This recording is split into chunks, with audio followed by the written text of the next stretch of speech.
Oh, we streaming? Wow, that took quite a while.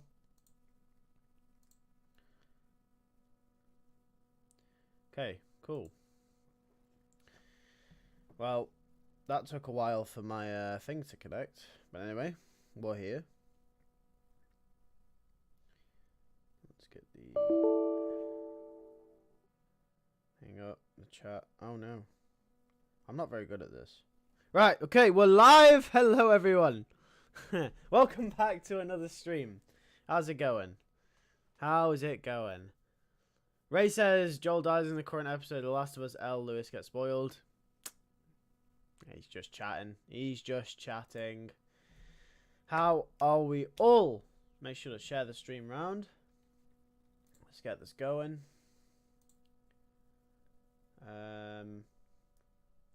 So it is going. Yo!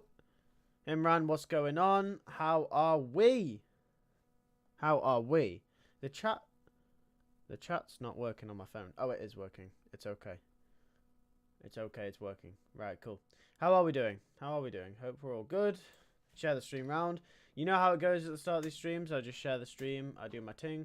I'm good. And you? I'm good. Thank you very much. I am great. I am great.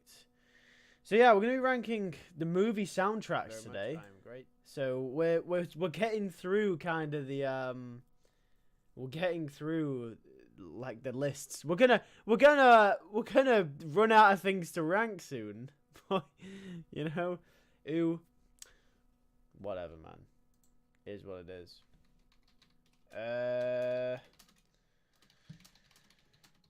Oh yeah. Okay. So yeah, let's share the stream round. Let's get this going.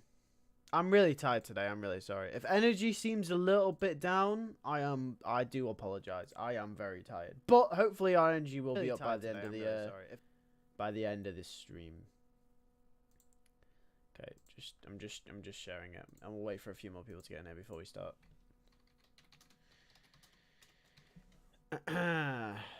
So yeah. Streaming a little bit late today. Usually I stream at 5, but we're streaming at 6.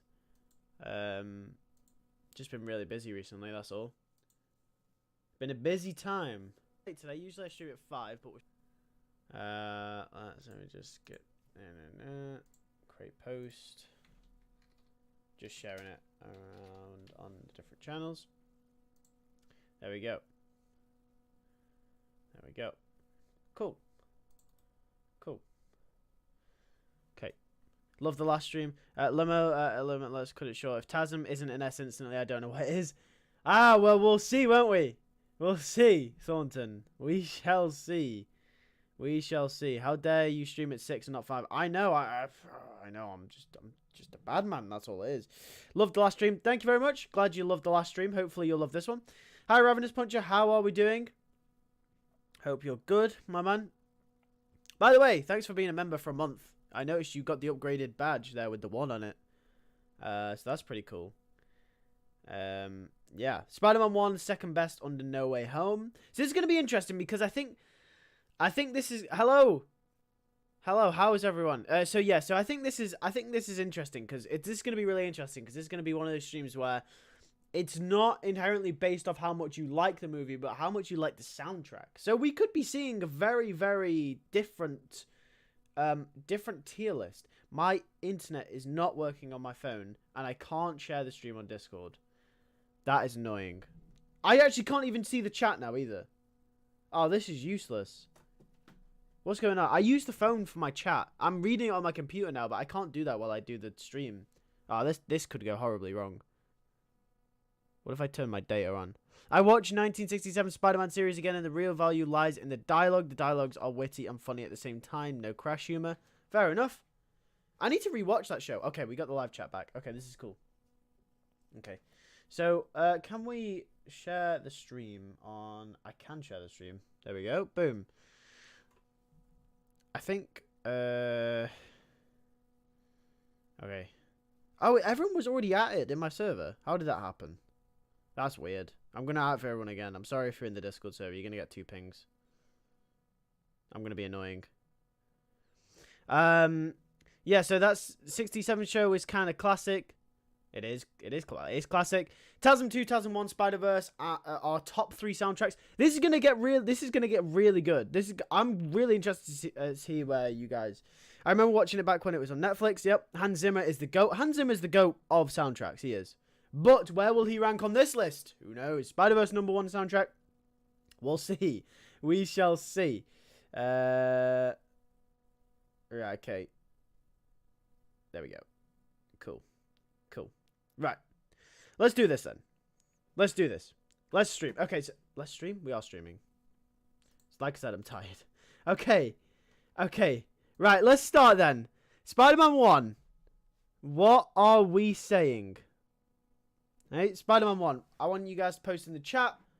What are we saying about Spider-Man 1 as a soundtrack? Where's Spectacular Spider-Man Season 4? Coming out this Sunday. Actually, let me just reveal. Spectacular Spider-Man Season 4, Episode 1 this Sunday. Who knew? The members would know, because the members have seen the schedule, if you are a member. Only for 99 pence a month. That's cheaper than a cup of coffee per month. You get all the updates. Sorry, I'm just casually promoting there.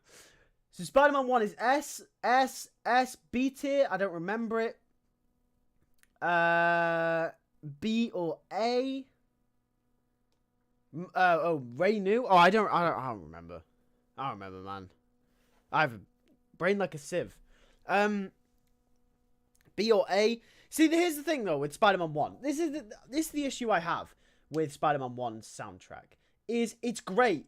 But the thing is, once again, most Spider-Man soundtracks are great. So how do you compare this on a level with all the others? Because something has to go in D. And then something has to go in S. There has to be a worse soundtrack. There has to be a best one.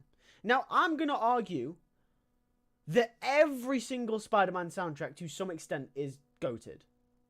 Maybe not Homecoming and Far From Home. But every other one is goated in its own sort of way. Where do you put where's the line? You know what I mean? I actually have a good amount of ideas for my own Spectacular Spider-Man Season 3. Let's just say it's a bit much fit into 13 episodes. Maybe it's a little too dark. I mean, no, you could spread it over 2 seasons then, I guess. Actually, a cup of coffee is about 10 cents if you make it yourself. Yeah, but we're talking about one if you... Listen, man. Maybe 9 cups of coffee then. 9-10 cups of coffee from home. It costs you. How it makes you feel, any emotion. The soundtrack has to evoke some emotion. Otherwise, it's D. That's a very good point by Ravenous Puncher there. Very, very good point. Does it have to evoke some emotion? Yes. Yes, it does. It has to evoke some emotion.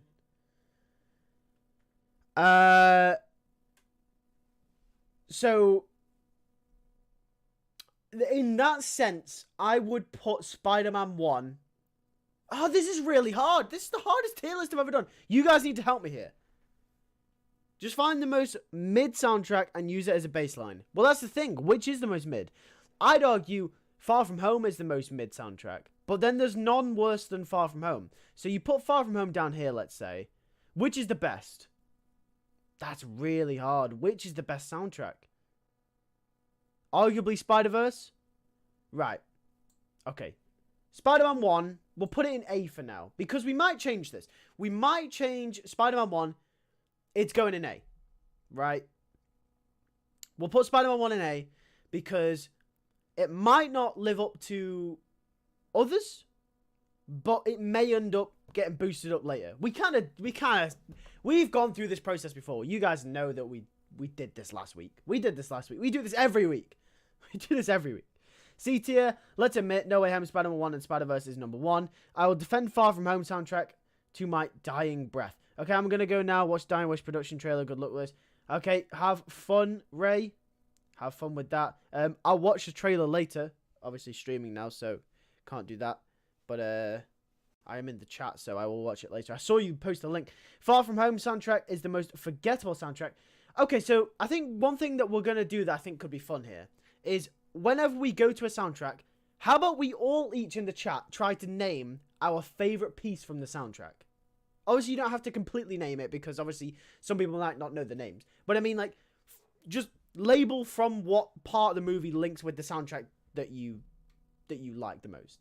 So in Spider-Man 1, what's the best part of the soundtrack? Is it Spider-Man's theme?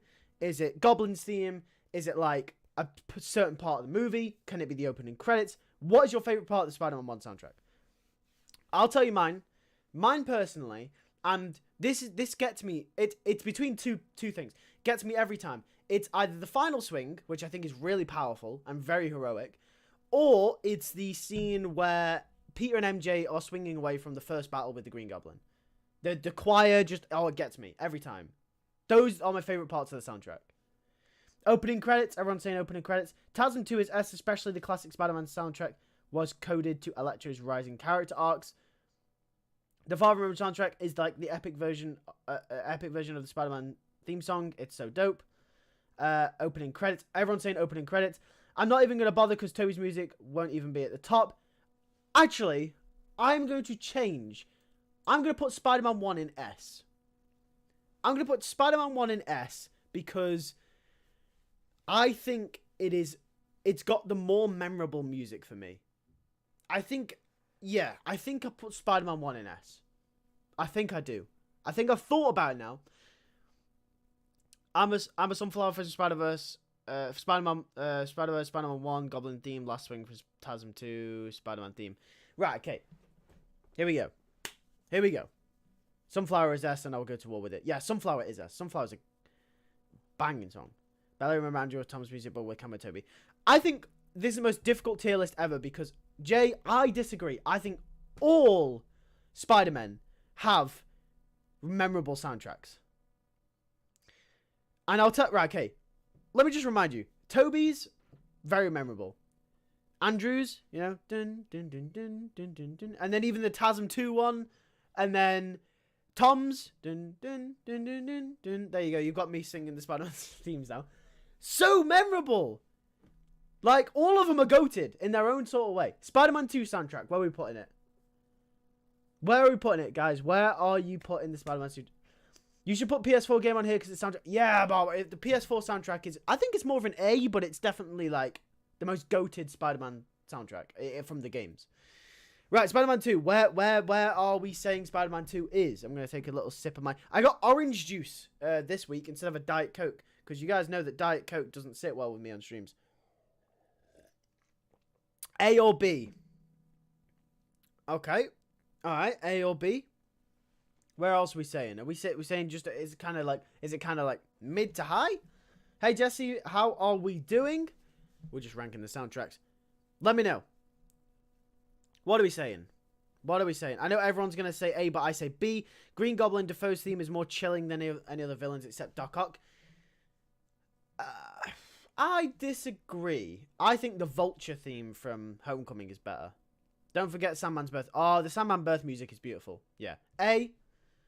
Okay. So everyone's... So are we kind of agreeing maybe it's like middle of the park to A? I'm going to put Spider-Man 2 in A. A or B, honestly, says Venom Wise Gaming. Yeah, I agree. It's about A. I don't think it's on the level of Spider-Man 1 in terms of its soundtrack. I think Spider-Man 1, the soundtrack was perfect. Well, it wasn't perfect, but I think it was the best out of the Raimi trilogy. I just think I don't know, it was something about the way that they used the choir and the vocals. I'm no musical expert, but looking at it from an audience perspective, looking at it from someone who is watching the film, who is enjoying the film, the Spider-Man 1 soundtrack evokes the most emotion out of me. Now, obviously, I think Spider-Man 3 to an extent can be up there as well because we'll get to Spider-Man 3. But I think the way that the choir from the original soundtrack in Spider-Man 1 clicks with me is more than... I mean, just go listen to the final swing. You'll know exactly what I mean. And the Spider-Man 2 does a variation of the final swing, but I don't think it's as powerful. Spider-Man 2 and 3 in S tier 2, says Jay. TASM 1 final swing music is epic and conveys the message that you should soar like a phoenix. Sam Raimi's whole trilogy has the best music. I think TASM 2 soundtrack is probably the best and way underrated. I think as a trilogy go, because there's only 2 trilogies in there in Spider-Man. The Home trilogy and the Raimi trilogy. I think the Raimi trilogy overall has the best soundtracks. I think Tasman 2 song is the best and way underrated. Spider-Man 3 is A or B. Raimi music is overrated but still good. Where's Venom? I'm not gonna lie. I even remember the soundtrack from Venom enough to... Oh, Venom should have been in here. Because then we could have put it D. Damn it. Oh well. Let's just imagine Venom's in D. Ravenous Puncher makes a good point though. I love the farewell music from the final swing at the end of Spider-Man 1 2002. Yeah, that's my opinion as well. I love that as well. That Tasman 2 is definitely the best, though Spider-Man 1 is most nostalgic. Like Spider-Man 2 score, which is the instrumental, had some good parts when he started to lose his powers. So yeah, what's people's favorite part of the Spider-Man 2 soundtrack? What's people's favorite part? My favorite part is definitely... I'm just gonna mute the I'm just gonna mute my notifications. My favorite part from the Spider-Man 2 soundtrack is, I think, probably the train fight, which was actually, if you guys don't know, was composed by Christopher Young, not Danny Elfman. Danny Elfman gets the composing credits for Spider-Man 2, but in fact, a lot of the movie is actually composed by Christopher Young, who then goes on to compose Spider-Man 3. So, fun fact. I cannot stand people trashing Toby. We know, Jay, we know. The best soundtrack is Morbius, obviously. Him walking around New York and eating hot dogs. I like the music and horror scene where Doc Ock is murdering people. Or the lack of music. Venom music from Spider-Man 3 when Peter separates Eddie and the symbiote is bone-chilling. It is. Right, so where are we putting Spider-Man 3 then, in terms of soundtrack? Where are we putting Spider-Man 3? Let me know. Is it A, is it B, is it C, is it D? Or is it not even worthy of a tier? No, it definitely is. I like Spider-Man 3 opening titles, recap the first two movies, sing clip form. Everyone's saying A. I agree. Yeah, I agree. I don't think this soundtrack is on the level of Spider-Man 1. One thing I hated about the opening credits is that they didn't recreate the responsibility theme because they had to fit Venom's theme and Sandman's theme into the opening credits. If you notice, they cut out the responsibility theme from the end of the opening credits, and it just ends with the Spider-Man theme, which is fine, but I don't know. And I think overall, there's less moments in Spider-Man 3, apart from the Sandman moments, like Jay mentioned with the birth scene, and the symbiote moments. There's less moments where I kind of go, oh yes, the Spider-Man theme. Oh, that choir was beautiful. The same way I do in Spider-Man 1. Although in the final battle they did use it when Harry and Peter they he helps him up, and it's really hard to rank these. It really is. I'm trying to justify it, but it's really hard. Everyone's saying A, maybe a B. The music that plays when Harry finds out that Peter is Spider-Man, better than Spider-Man 2 though. I think it is on par with Spider-Man 2. We'll put it above Spider-Man 2 for the moment. A for opening titles, Sandman and when Peter gets the symbiote. Between B and C, how can we forget Bully Maguire? We can't forget Bully Maguire. Sandman birth scene is goated. It is goated. It's a great scene. I think that scene, a little bit off topic here, but I think that scene definitely proves that Sam Raimi just wanted to make Sandman the villain. Like, we know for a fact that Sam Raimi did not like Venom at all. He did not want to include him in this movie. I think that birth scene alone proved that Sam Raimi preferred the Sandman to Venom in every sort of way. You could tell. I mean, as a kid, I couldn't, but looking back as an adult, looking back, analyzing the movie or whatever, you could just tell that Sam Raimi wanted Sandman to be the main villain. You just could. Rank the best Spider-Man scenes from every movie next ranking on Friday. That's a good idea. I think that's a good idea, but I think that'll be a little bit more difficult to convey through a tier list. I think that's more of a video essay. So good video essay idea. I'll note that one down. Good video essay idea. I like that one. Yes, it really showed where he wanted to put his time and effort into. Exactly. I mean, Flint Marko got the most backstory. His character's great, by the way. Flint Marko's character is probably one of the best characters in the Raimi movies. And we talked about this actually in the villains ranking as well. We said that Flint Marko is one of the best Raimi villains, or one of the best Spider-Man villains. Spider-Verse soundtrack, does that include the lyrical music? Yes. So the soundtrack is... So, for example, Hero would be included in the Spider-Man 1 soundtrack. Vindicated would be included in Spider-Man 2's. What is it? The Snow Patrol song. I always forget what it's called. It's not Chasing Cars. The Snow Patrol song that's in Spider-Man 3 soundtrack. I forget what it is. You guys will let me know in the chat. And then TASM 1. I can't remember TASM 1 or TASM 2's. I don't even know if they had one. Neither of the MCU movies. But yeah, Into the Spider-Verse also does include Sunflower, oh my god, Scared of the Dark. How have I forgotten? How have I forgotten all the names? You guys know what I mean. The lyrical music is a big part of that movie. That is the soundtrack. He didn't understand Venom as a person from the comics since he read and understood the original comics more. I don't understand why Sony has a hard-on for Venom, that they want to shove Venom in everything. That's the thing. Guys, by the way, off topic again. But, yeah, What's Up Danger, that's the one. That's the main one. Guys, have you heard of this new rumor that's going around? I covered it on Lewis News a few days ago. That apparently Sony wants to force Venom into MCU Spider-Man 4. How ridiculous is that? How? Like, Marvel doesn't want to. Yeah, the symbiote's there. But Marvel wants to tell a grounded story and Sony's like, you know what? Venom. Guys, no. Not Venom. Give Venom a break, guys. We discussed this when we did the games as well. The games, the Spider-Man games, Venom's like the main villain in every single one of them. What is their obsession with Venom? I don't know. He's a great character though, but I just think he's overused.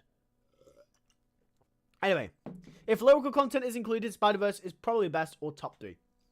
I agree. We'll get to that though. Topher Grace still had the hatred for Spider-Man and the origin of the church, just like the comics. Yeah, but his character wasn't as good as he could have been. He's one of the weaker Raimi villains.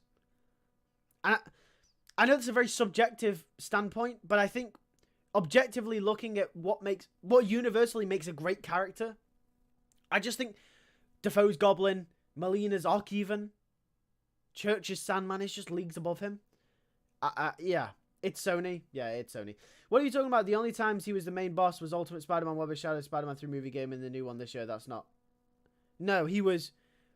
the original Spider-Man game that came out in the 90s, Web of Shadows, Marvel Spider-Man 2, Ultimate Spider-Man. He was a villain in Friend or Foe as well. He wasn't the main villain, but he was a villain. Oh no, the symbiotes were the main villain in Friend or Foe. So yeah, there you go. The symbiotes were there as well. Carnage was in TASM 2, so there's another use of the symbiote. So not Venom specifically, but Carnage. He's everywhere. He is bloody everywhere. 2000 game, it was Doc Ock Carnage. Venom was the main antagonist throughout the whole thing. Carnage was just like the guy who was revealed. Anyway, symbiotes were the main theme throughout the whole thing. They were revealed at the end. Venom was kind of the recurring antagonist throughout the game. News just came today that Guardians 3 is coming out earlier, May 5th. What are your emotions going into TASM 2 coming out on March 17th? We will see. I'm not really excited for Shazam 2. I haven't seen enough of it. I think it just looks like a carbon copy of the first movie. It doesn't look like anything special. Doesn't look groundbreaking, but we'll see. It might be a really good movie. In my view, the symbiote Spider-Man should face Avengers-level threats like Kang, World War Hulk, rumored, and then get rid of the solo movie that makes treatment different from Raimi. Yeah, I mean, if he gets it in Secret Wars, that'd be cool. Amazing Spider-Man is one of, is an A in my opinion. Right, okay, yeah. So where are we placing Amazing Spider-Man? Let's get back on topic, guys. You know how it works. Where you put in Amazing Spider-Man 1? Where are we putting it? Besides the Green Goblin, Spider-Man's not. Yeah, that's mad as well, by the way. Green Goblin is Spider-Man's arch nemesis.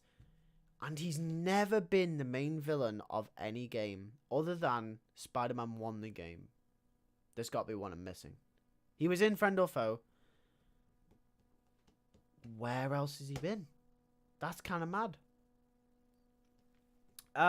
B, it was okay, not memorable. I want Spider-Man to be more grounded, not universe level. Just let Sony keep symbiotes, return others to Marvel. A tier, B in my opinion.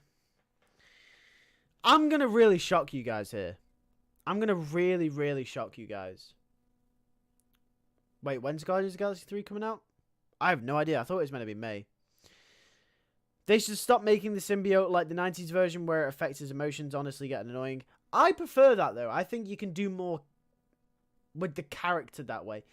So I understand the change, but again, Venom as a whole, as a unit, as a character, has been overdone, and the symbiote story has been overdone. Just the symbiote in general, just popping up, regardless of the story they go with it, is been overdone. I just think they should take a break from it. I think Marvel Spider-Man 2 is the last time I'm really gonna enjoy a symbiote story, and that's because I think the way that they're treating it in that game is far beyond anything we've seen before, because it's gonna be linked to Harry, and I think Harry Osborn having the symbiote, it's refreshing, you know. The only other time we've seen it is Ultimate Spider-Man, so symbiote Spider-Man isn't street level. Okay. Oh, hello Ryan. Welcome to the stream. I'm putting TASM 1 in S. Now, you guys can tell me I'm wrong. And I probably am wrong. I'll probably be out opinioned here. Hi Spidey, how's it going? I'll be out opinioned here, but I am going to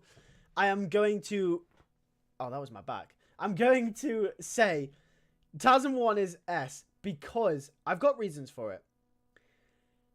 You call me a Toby simp, God, you're a Garfield simp to the max. Spider-Man 1's an S. My favorite movie of all time is Spider-Man 2. I don't know how I'm a Garfield simp. I don't get it. Spider-Man 2 is my favorite movie of all time. Not just Spider-Man movies. But anyway, TASM 1 is S. I'll tell you why. Because Ravenous Puncher made a very, very good point. A very good point at the start of the stream. And what he said he said, it's got to make you feel emotion. And I think that's what a soundtrack has to do. I think there's more. I think the criteria is it's got to fit the character, got to be memorable, and it's got to evoke emotion. And I think the soundtrack of TASM 1 does that perfectly. The subtleness of it fits this version of Peter Parker, a more darker, grounded version of Peter Parker. Likewise, the TASM 2 soundtrack, the more grand feel to it, fits the light-hearted nature of TASM 2. So TASM 1, I think it fits in that aspect. It's very dark, and yes, it's still heroic. It's big and grand, but it comes from a place of those little dun, dun, dun, dun. I don't know any musical terms, but just trying to explain how I feel about it. And but the soundtrack is consistent throughout. It constantly plays that same melody over and over again. The rooftop kiss track from the film, where from the Peter and Gwen scene about towards near the midpoint, is beautiful.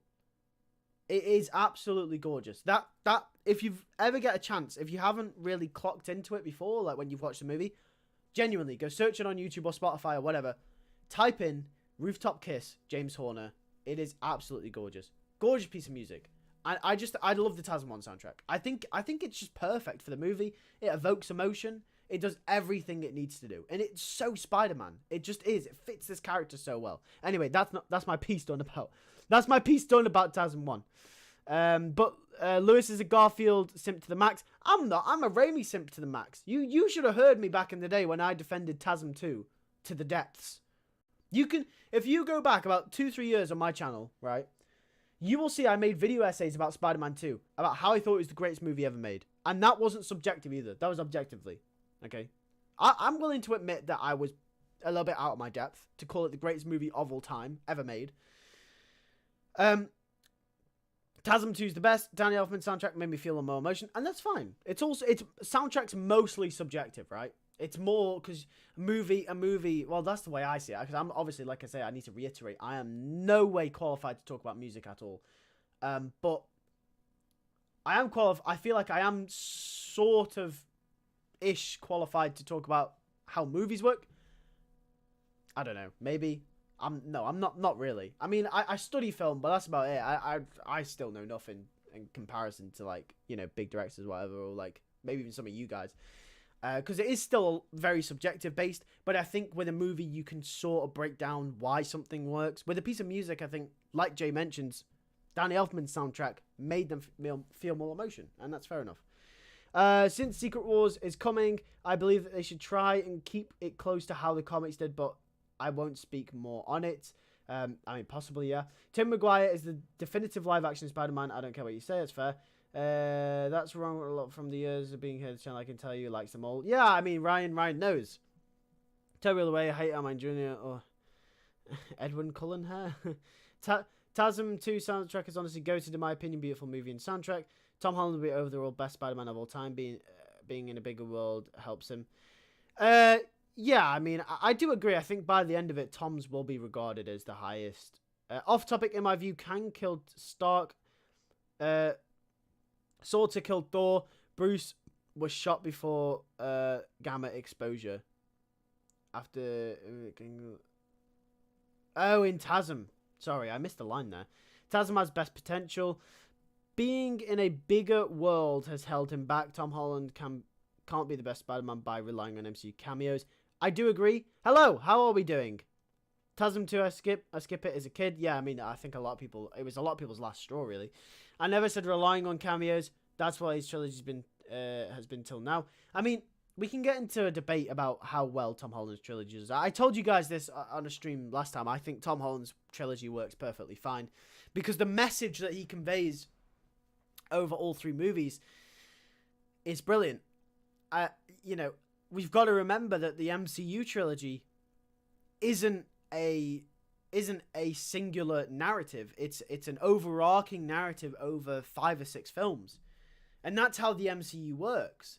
You know, all the movies act as a 3-act structure. You can break them down structurally. You know, you can throw them in. You can throw them in paradigms and what have you, and in film theory, and you can break them down as movies. But ultimately, his arc is spread. Like, his overarching arc of the whole universe is spread in 6 movies, whereas Toby doesn't have the same kind of journey throughout all 3 movies. And some people prefer that. Some people prefer the episodic nature of a character arc like Tobey Maguire's Spider-Man, where he has one each movie. And that's completely fine. In some cases, I think that works better anyway. Because I think Ravenous Puncher brings up a good point that sometimes he might be held back by the larger universe around him. But because the MCU works that way structurally, and it has done for many years over various different stories, Tom Holland's Spider-Man has been able to carry the same story of him becoming the Spider-Man that he was meant to be throughout all 6 movies that he's appeared. He goes from being a boy that's naive, goes along with Tony Stark, you know, wants to be an Avenger, wants to be this big icon, you know, misuses his power a little bit here and there, possibly doesn't treat it with enough respect and responsibility in Far From Home, and then goes to No Way Home, learns responsibility, knows what it's like to be Spider-Man, and bing, bam, boom, there you go, you've got Spider-Man. And some people don't like that, but that's how it is. How's your day, Lewis? It's good, thank you, Ryan. How are you? Says his face and give him a hug too. I think the cameos are fine because they are used to prop up the story and Peter's character. I mean, as long as they're used to service the plot. 3 movies for an origin is a colossal waste. And that's what I mean. Some people may disagree with it. Some people may think that 3 movies for a whole origin is a waste. Personally, for me, I don't think it's a waste because I know we're getting 4, 5, and 6. And the likelihood is there'll be another overarching narrative there as well. Maybe there won't be, but there might be. Because the MCU is in a little bit of a different state at the moment. But, yeah, I mean, fair enough. I know people don't want it to happen, but I like the idea that Spidey will be heading Kang Dynasty. I think it just depends on what happens in MCU Spider-Man 4, really. That means that Tom has 6 more movies to go if the last trilogy is his origin. I hated Ant-Man 3, who's supposed to get killed Ant-Man. Yeah, he was supposed to kill Ant-Man. Kang... Oh, we don't even need to talk about Ant-Man 3 anymore. God damn, that movie sucked. That journey is boring. Toby's journey was way better. I mean, if that's what you prefer. Off topic, I think the TASM 2 scene where he tries to catch Gwen in slow motion is the most beautiful scene in any Spider-Man movie next to the Sandman burst scene. It's a good point. It's a very good scene. Despite that movie being very disappointing, I do believe that is a very good scene. I think TASM 2 is really weird because... Now, we're going to get off a little bit off topic here. I think Jesse brings up a really good point. Is TASM 2 has some of the best Spider-Man scenes that we've ever seen. I look back to, I have this weird relationship with TASM 2 because I truly believe that it could have been the greatest Spider-Man movie ever made. I really do. It had all the potential from TASM 1, and it had the sprinkling of really nice scenes. Something that we don't see in Spider-Man movies a lot is because they're very big blockbuster epics, is the ability for Spider-Man to just be, you know, the friendly neighborhood Spider-Man, helping the kid, you know, and that's what he does in TASM 2. He helps that kid, doesn't he? What's his name? Jorge or something, or George, whatever. I don't know his name. I think that's his name. TASM 2 has scenes like this where it really understands the character, probably more than any other Spider-Man movie has ever done, where it kind of grasps that concept of him just being there for people. You know, he's the people's people, you know what I mean? And the Gwen scene too.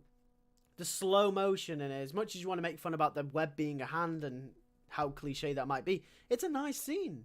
And I think the death was done really, really well. It had the potential to really be great. And some people love it because of these moments, but I think the overall product that we got was a bit messy.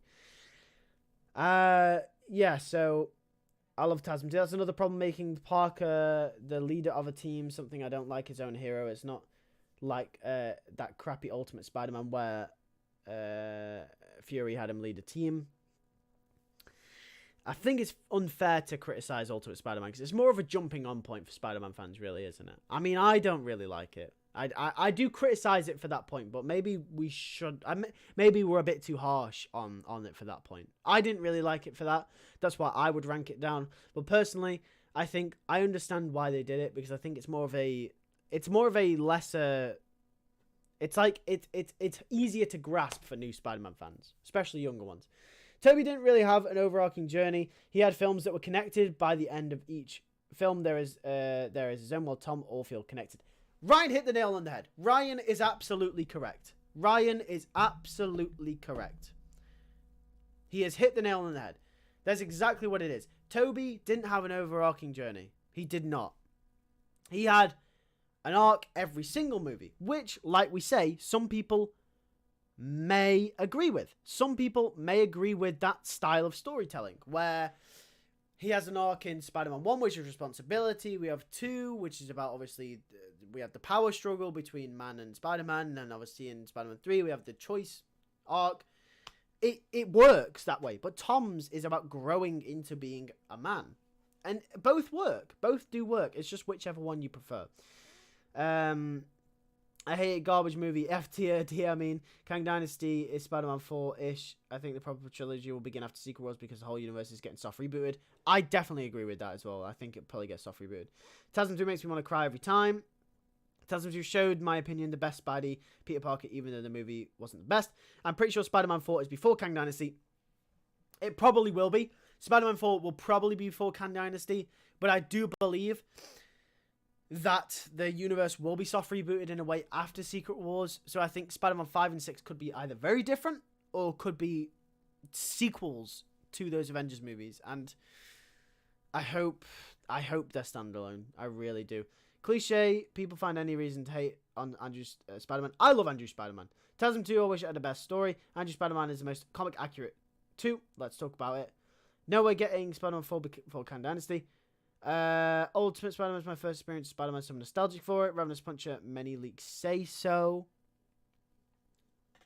Yeah, so the leaks, if you don't follow Lewis News, make sure to follow Lewis News. It's your number one YouTube channel for all types of Spider-Man news. Yeah, little plug. We talk about the news on there, and a bunch of leaks have come out, and we covered these a few times over the last couple of weeks. A bunch of leaks have come out suggesting that Spider-Man 4 will release in 2025.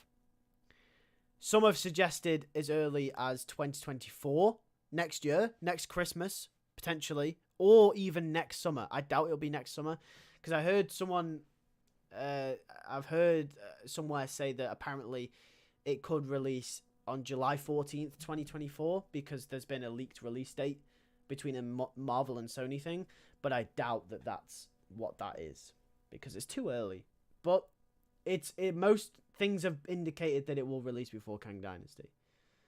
The script is in writing at the moment, But it very much could come out after the Kang Dynasty. Who knows? Who knows? Spider-Verse better be an S. 2025. Not Kang Dynasty. Toby was good. I feel sad for this man. Andrew, but I wish this man had TASM 2. Good story. Yeah, I mean, me too. Well, to be fair, we've got to watch Into the Spider-Verse 2 first. Well, no, I think Ryan makes a good point with. I think Ryan makes a good point in that leaks have suggested that it comes out before. But once again, we have to take them with a pinch of salt, because we also have to consider Ravenous Punch's point in that leaks don't really mean anything until we get confirmation. You know? Leaks don't really mean anything until we get confirmation. And personally, I do believe it will come out before Kang Dynasty. I do sort of believe the leaks, but then again, it may not. Who knows? Anyway, I'm scared for Madam Web. It better come out first. And for Craven, also the Dynasty script hasn't started. They are writing... Well. So we'll make a Spider-Man before it. Well, it depends. It depends. If Spider-Man 4 does come out before it does depend how they end Spider-Man 4. Right, okay, let's talk about this then. TASM 2, where are you putting the TASM 2 soundtrack? We've really... What's your most anticipated movie of 2023? Guardians, Flash, or Loki Season 2? Probably The Flash.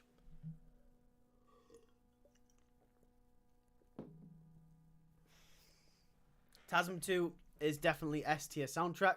Okay. Where else are we saying? Where are we saying? TASM 2.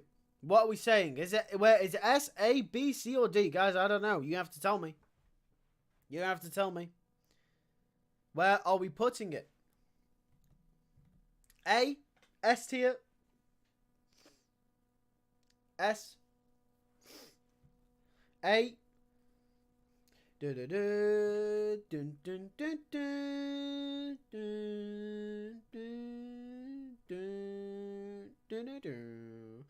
never doing that again. A, S, very mixed. B, S, A. There's no C's though, which is luckily. No D tier. Oh, Jay does not like TASM 2 soundtrack. A. Okay.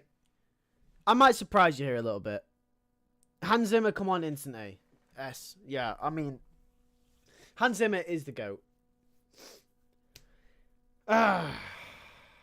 This is really hard. This is really hard. I'm going to have to put it in low A. I almost put it in B, but I think it has to go low A. I think it has to go in A, right? Now, the thing is, Hans Zimmer's GOAT. Don't worry, Hans Zimmer's the GOAT. Hans Zimmer's composed some of the most memorable and some of the best soundtracks in cinema. But my only issue is that I think the TASM 2 soundtrack is really inconsistent. And this is the thing that I praise for TASM 1, is that it's very consistent in its like theme and its overall throughout the whole film. TASM 2 is really inconsistent. I don't study music, so I don't know if that's a good thing. Personally, I don't like it. The Spider-Man theme to the Love theme, to the Electro's theme, especially to the Goblin theme, it's all so inconsistent. It looks, you could genuinely,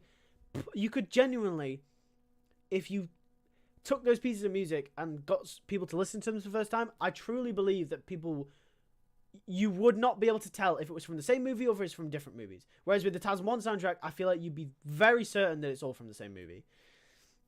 Now, I don't study music, like I said, so I could be chatting absolute BS on that. But from the way I've listened to the soundtrack, I don't really like the electro theme. I think it was cool in No Way Home because it was a callback. I don't really like it. I know a lot of people like the dubstep. I think it was cool.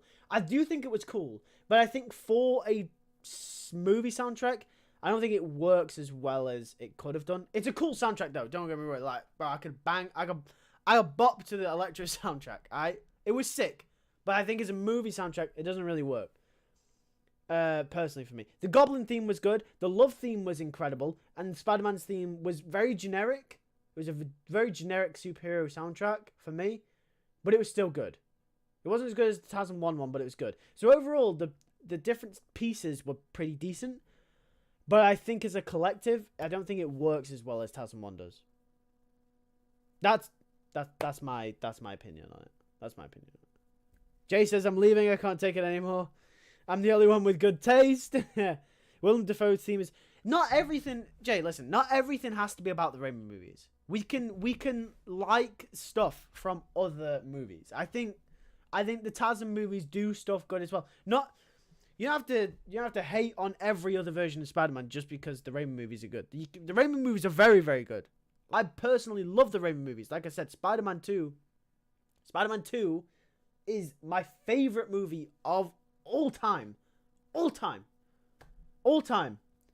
But personally, I like stuff from the TASM movies as well. It's me, okay? You just I don't. You can like whatever you want. I'm just saying, other people, we like stuff. We like stuff from the TASM movies.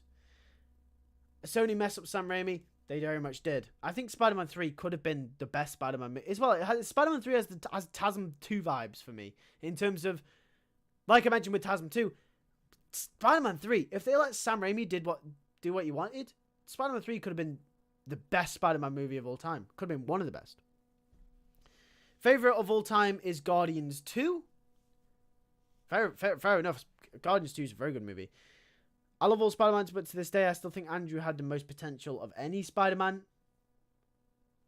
Yeah, I mean, Andrew had loads of potential. Like I said, TASM 2 had loads of potential to be good. But yeah, the TASM 2 soundtrack, that's where I put it. I put it in A. If any of you guys disagree, let me know. But personally, I put TASM 2 soundtrack in A. It isn't as good as Spider-Man 3. And it's not as good as Spider-Man 2. It definitely isn't as good as Spider-Man 3. Nowhere near. But it's low A. It's almost high B, but it's low A. I love Spider-Man 3. It's so fun to watch. It is. Right, okay. Now we're on to Into the Spider-Verse. Well, actually, first of all,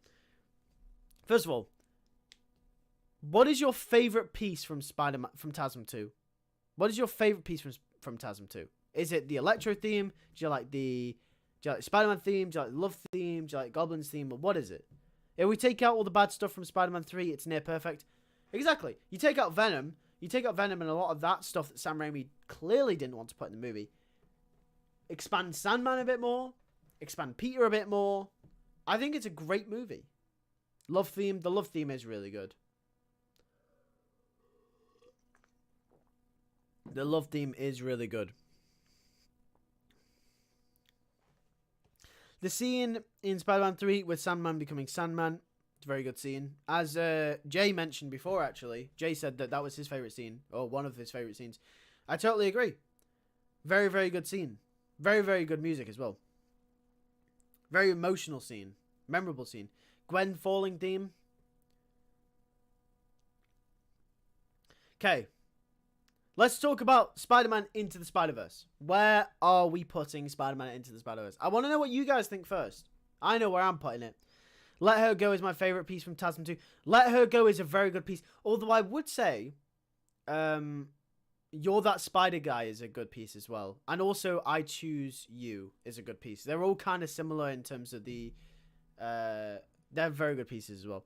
Chemistry between Gwen and Peter is amazing. Yeah, it definitely is. Definitely the best part of TASM 2. Is it an album or a soundtrack? So yeah, I will put the caveat. The lyrical music from Into the Spider-Verse is also included within the soundtrack. That's what we're saying. Okay, B. S. Album. Spider-Verse is an S. S tier, no questions asked. S says Ravenous Puncher. What does Ryan think? I haven't seen Ryan. What does Jay think? Or is Jay gone? Jay might have left. S. Ryan says A. The songs Let Her Go, in my opinion, is the best soundtrack of any Spider-Man. Yeah, it's a very good piece. The songs with lyrics aren't my cup of tea. I love What's Up Danger though. Yeah, that's the thing. I think it's very subjective, the songs with lyrics. I think lyrical songs are very much there's different styles in there. So you got pop, you got rap, hip hop, jazz, metal, whatever it may be. You know what I mean? But I think personally, when Miles jumps upside down, yeah, bro, it's such a good scene. I'm going to say S. It is literally probably... It's next to Spider-Man 1, in my opinion. It is one of the best superhero soundtracks we have gotten. I'm a metalhead, personally. Oh, so yeah, you won't really enjoy the soundtrack for Into the Spider-Verse, then. No, that makes sense. That makes sense. You Gotta Go Home theme was very emotional. Yeah, so this movie has one of the best soundtracks. Without a doubt. Without a doubt. Now, this is where I think it gets very interesting. The MCU movies. Okay, before we move on to Homecoming. Excuse me. Jeez, I ain't even had the Diet Coke this week. It's orange juice making me burp. Maybe I should just drink. Maybe I shouldn't drink.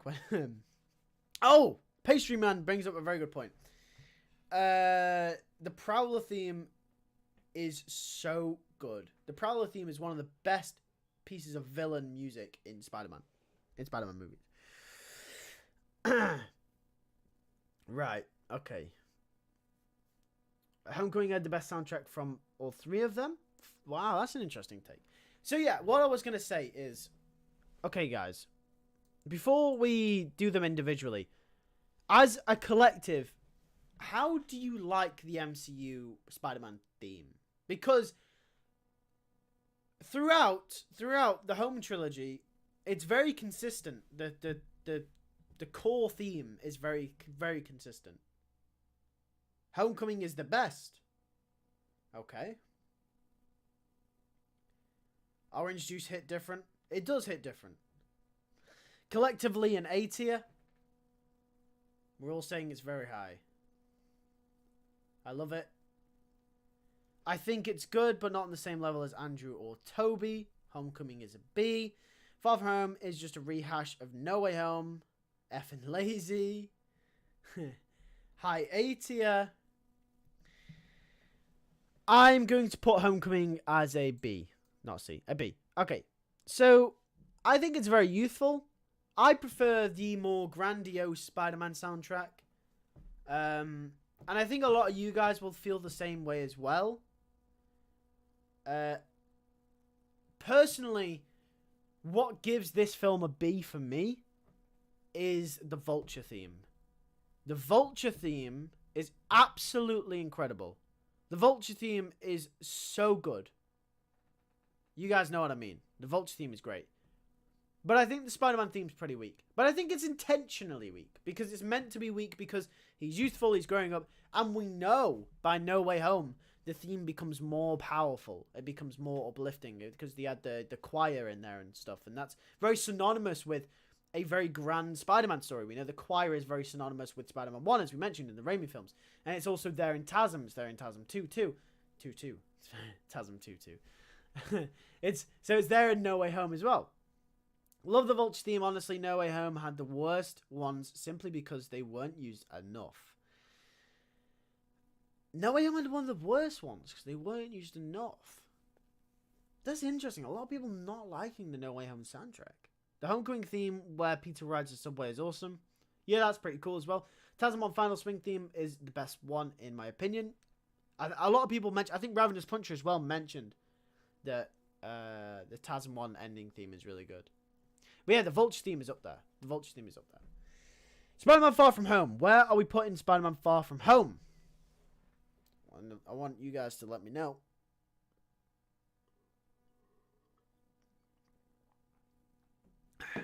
Far From Home music sucked. The movie as well. S. Ryan says S. Actually, Ryan, I want your opinion on this. Why do you think S? By the way, guys, we aren't talking about the movie. We are talking about the soundtrack. So does Far From Home have a good soundtrack? Or does it not? Mysterio theme is decent. Apart from that, I don't know. How is No Way Home the worst? I very mixed bag on No Way Home. But Ryan, why do you think it's an S? I'm curious. I'm just curious. I just want to know what you like about it. I just want to know what you like. Because I'm very curious. I know what I like from the Far From Home soundtrack. Love the Mysterio theme. The Spidey theme was good combo of No Way Home and Homecoming as a middle ground. And I love the background stuff as well. Homecoming is also an S. I'm moving it up. So yeah, Ryan makes a good point. No, Far From Home does a good job of elevating the theme enough for it to be kind of like a step up from Homecoming. But I think on the most part, it's just the same theme. So there's been no major changes there. The major changes come in No Way Home. For me, the Mysterio theme was really weak, especially in comparison to other villain themes. I think it's probably the weakest villain theme, apart from maybe the Lizard, because I don't even remember the Lizard theme. But Goblin's theme was great. Vulture's theme is great. Ox theme is great. Venom's theme is great. Sandman's theme is great. Electro's is very memorable, even though it's not my cup of tea. The Goblin from TASM 2 theme is memorable as well. Mysterio's, I can remember it, but is that only because I've watched the movie so many times? I don't really like it. Lizard theme is underrated. I don't even remember what the Lizard theme is. Oh wait, no, I do. It's like the or something like that. Oh, I can't remember. I butchered that so hard. Far From Home for me is a C. Luckily, we're not going to have anything in D, which I think is great because the Spider-Man movies relatively all have great soundtracks. Far From Home for me, it's got the same soundtrack as Homecoming pretty much. I mean, it's elevated slightly, but not to enough where it's very noticeable. Mysterio theme, I think, is pretty weak. The only theme that I think is good is the Love theme, which is called... If you guys go listen to the track Love and the Bridge is Burning by Michael Giacchino. Very, very good. Very, very good soundtrack. Very good piece.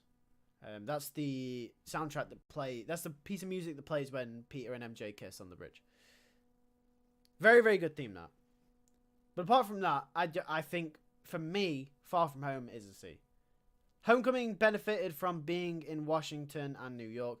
Far From Home was unnecessarily set in Europe. I think this is a big opinion people have, that they didn't like how they take it out of New York, which is Spider-Man's home. I like that they experimented, because I think after a while, I think it would have got a little bit old with Spider-Man being in New York. I'm glad they experimented, but obviously it didn't work as well as it should have done. Maybe there's a better way to do it than what Far From Home did, but we are yet to see that. I wonder if any other Spider-Man movie in the future will take him out of New York. MCU Spider-Man 4 probably won't.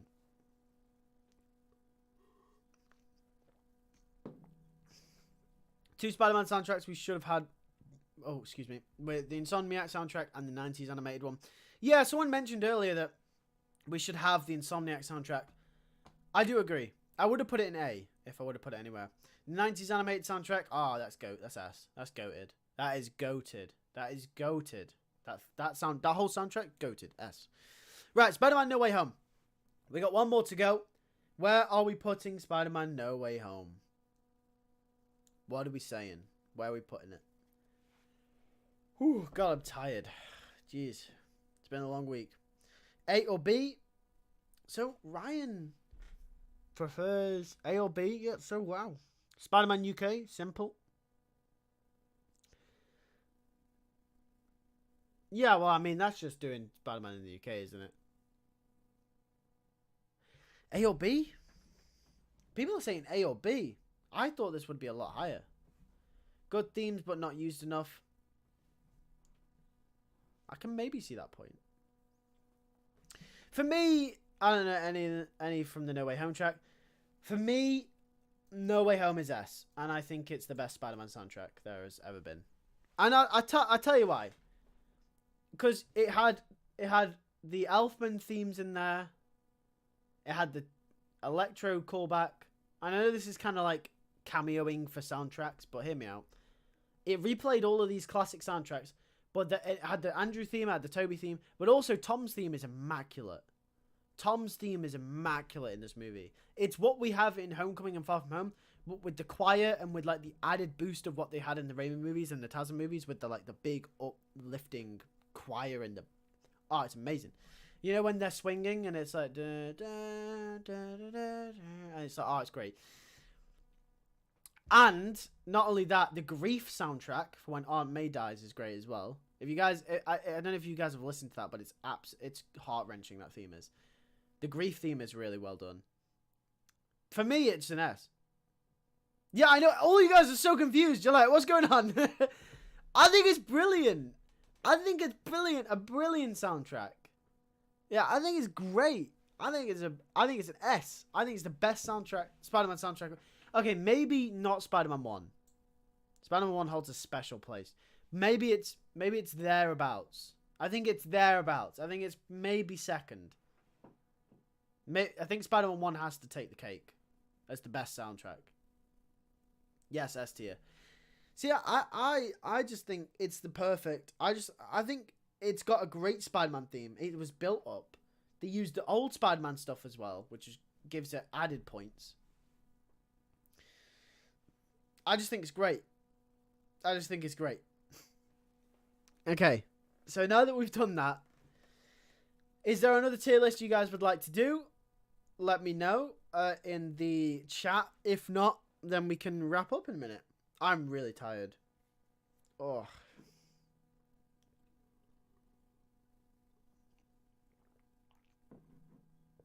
Goblin apart fight music is music too. Yeah. Star Wars soundtracks. That could be a good one. But since we're a Spider-Man channel, I think it has to be something Spider-Man related.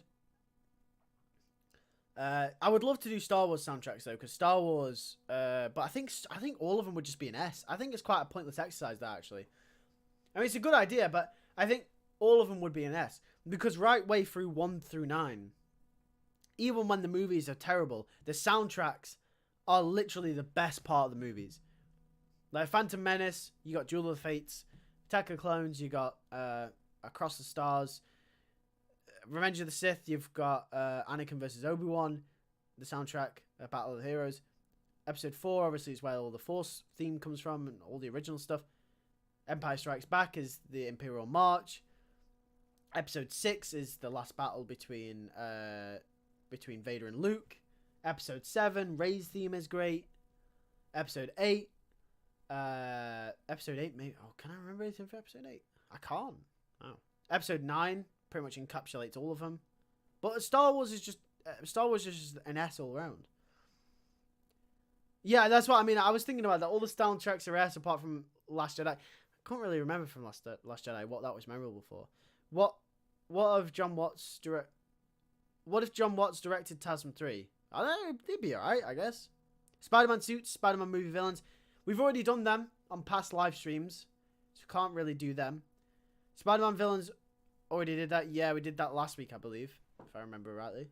We've ranked MCU as well. We've done pretty much everything. I think I'm going to have to move over to streaming Spider-Man PS4.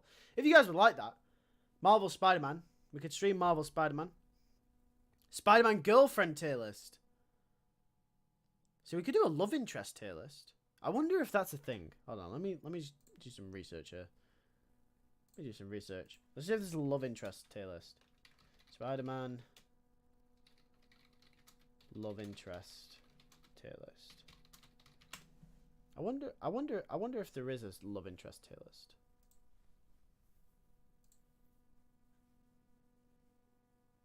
Oh, Jesus. Oh, we're never getting through that. The one I've just found is literally like every single one in history. It's like, you've even got like Kitty Pryde on here. You got Silver Sable, Liz Allen. You got all the movie ones and everything. Is that Wasp? You got Wasp on here? When did that happen? What? I don't even remember this. You got that one girl from the MTV show? Oh, I forgot her name. Yeah, Spider-Man love interest tier list. I'd love to do this actually, because this would be interesting to see what you guys think is the best character.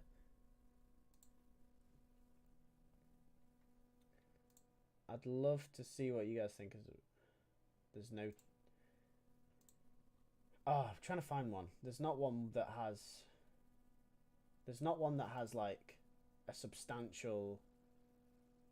See, they're all the ones that I'm researching literally every love interest he's ever had ever.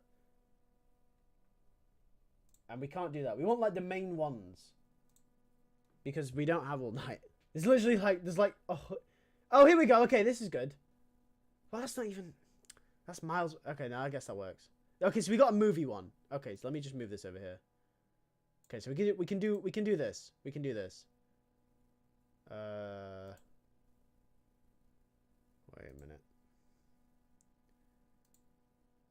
a minute. Okay, we'll do this. Okay, here we go. Okay, cool. So, I've just pulled it up. Which role do you want Emma Stone to play in the MCU? For me, she can be Elektra, Spider-Woman, or Jean Grey. I think she'd be a good Jean Grey. Okay, so let's rank these love interests on which is the best character. Which one's the best character then? Let's start with Gwen Stacy from Into the Spider-Verse. I think this is a bit unfair for Gwen Stacy because she's not really a love interest at the moment. I mean, obviously that's where she's going. But she's more of a, yeah.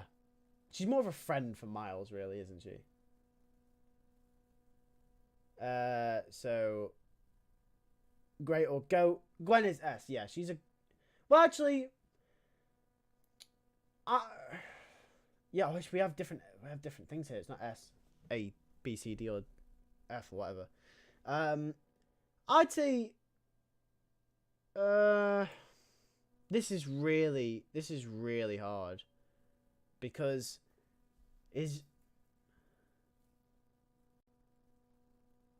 I think she's good. I think she's good because I think this is a bit unfair on Gwen from Into the Spider-Verse because she hasn't had, like, unlike for example MJ or Gwen or even Liz or other MJ, for example, she hasn't had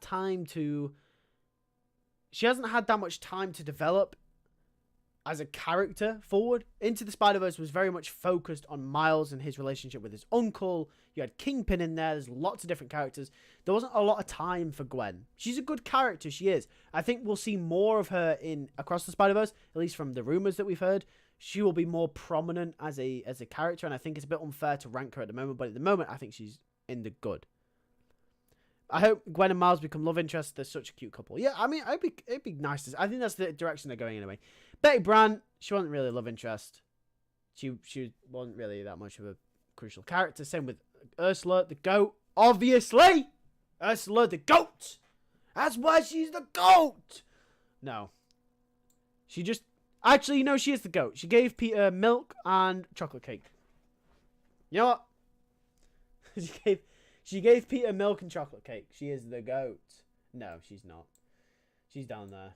She's down there. I mean, this is unfair because these aren't really that good of characters, are they? They're just kind of there. They're minor characters. They don't have any substantial things. No, Ursula's the goat. Ursula is the goat. Ryan's correct. Nah, no. Everyone's disagreeing. Ursula's the goat. Movie Gwen and comic book Gwen is S tier. Comic book Gwen is definitely not S tier in my opinion. Movie Gwen though is. Right, Liz Allen, where you guys? Liz Allen, where are you guys? She made cookies. I mean, she made. Yeah, she got in Spider-Man 3 as well. Damn. Liz was great in my opinion. Yeah, Liz was great in my opinion as well. Where are we putting Liz? Where are we putting Liz? Is in relation to these other characters? How good is Liz as a character? Liz is bad in my opinion. You don't like Liz. Okay, where are we saying? Where are we saying? Where we put Liz? Where do we put Liz Allen? Even though her name isn't Liz Allen, it's Liz Toombs. But, you know, she's, you know, Liz Allen from the comics, so we call her Liz Allen. She was kind of cute with Peter. It would have been cool to see that relationship develop. Good, I think. I'm going to say great.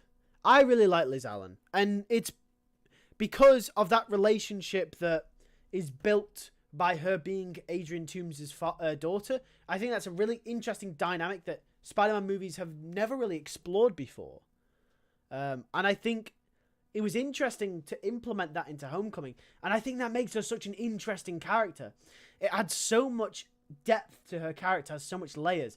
It was just unfortunate that we didn't get to see her again. And I think she would have been in the GOAT tier if she was the love interest, if she was a recurring character for Far From Home and No Way Home. And obviously they couldn't put her in because they wanted to do the stuff with MJ, which is understandable. But I personally think that she would have been a GOAT character if they went ahead with that dynamic. That dynamic is really interesting to me. And it provided for a very good baseline character, a great baseline of a character in Homecoming. I think that adds so much depth to her, adds so much depth to the Toombs family, it adds so much depth to Peter's relationship with the villain. Not only that, does it add depth to the relationship that Peter is trying to have with Liz, and vice versa, the way Liz feels about Peter and you know, and everything. I just think it's great. Liz is good in MJ in Far From Home was crap. She was an edgelord.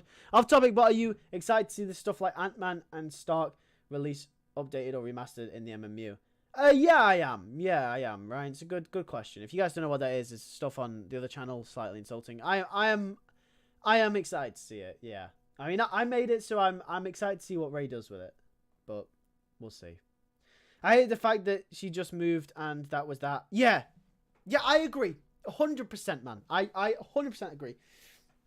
I think she was such an interesting character, especially compared to MJ in Far From Home. I think it was.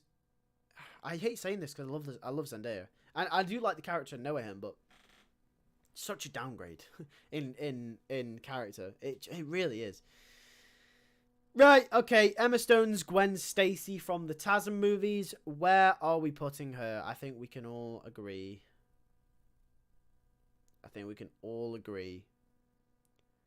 Yeah, I'm excited to see your stuff getting a part of a bigger world. Thanks, Ryan. I appreciate that.